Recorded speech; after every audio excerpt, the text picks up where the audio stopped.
These hand grabs. Okay po? Then, you need to locate where will you insert your needle. So, our first choice is your metacarpal vein. So, try natin maghanap with our metacarpal vein.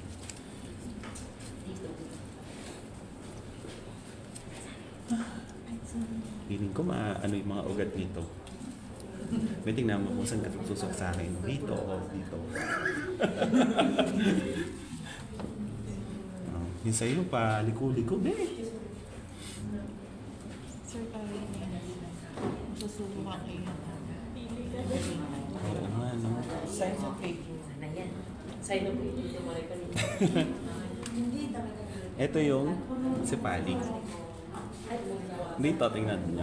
Pagka nag-go-Y kasi, bawal yan. Kasi may mataas yung possibility or mataas yung risk na mag-throw and throw ka. No? So, dapat straight siya. Tapos non-flexion. Pagka halimbawa ganyan, pwede naman siya dito. Kaso, nandito siya. So, possible, magagalaw at magagalaw siya. So, magsipalik tayo. So, pagka sipalik, Sir, minsan bakit masakit pag yung job? pagka sipalik po talaga medyo masakit. Masakit ka pa.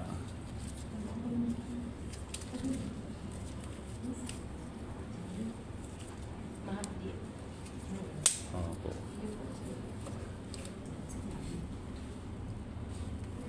Sige. So, dahil hinawakan ko siya, we need to wash our hands. Basilic be. Ay, nasa pa. Sir, parang Sir, wala ano pala po ba dito, to? sir. Dito? Ito si Pali, Carpal. Ano po Sipalik, basilic.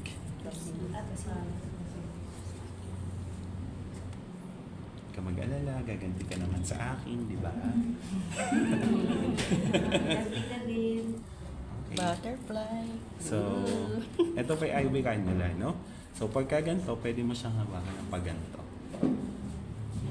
So, you need to retract the skin. Retract para ma-maximize siya. Okay?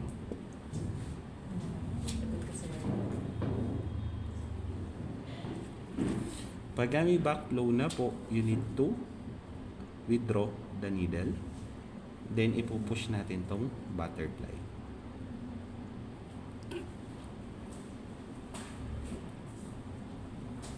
Then, iano lang po natin ito. Ayan.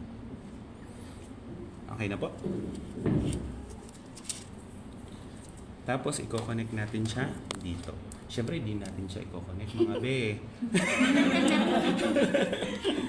Okay na po? Sobrang sakit ba? Alam ko medyo masakit. Okay. So, Sanay. alisin ko na. No?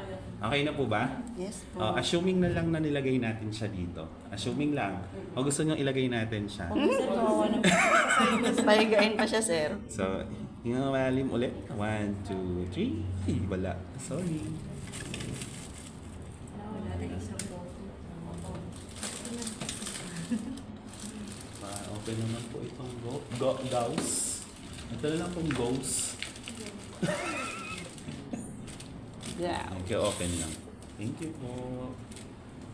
Pagka nag-open po tayo ng gauze, kailangan po ay banana peel method. So, yung malalim po. Then, ano lang natin. Okay. Ba't nanginginig ka, sir? Normal sa akin yan. Sabi ko naman sa inyo, nanginginig nga ako. May kayo sa kapit. Oo.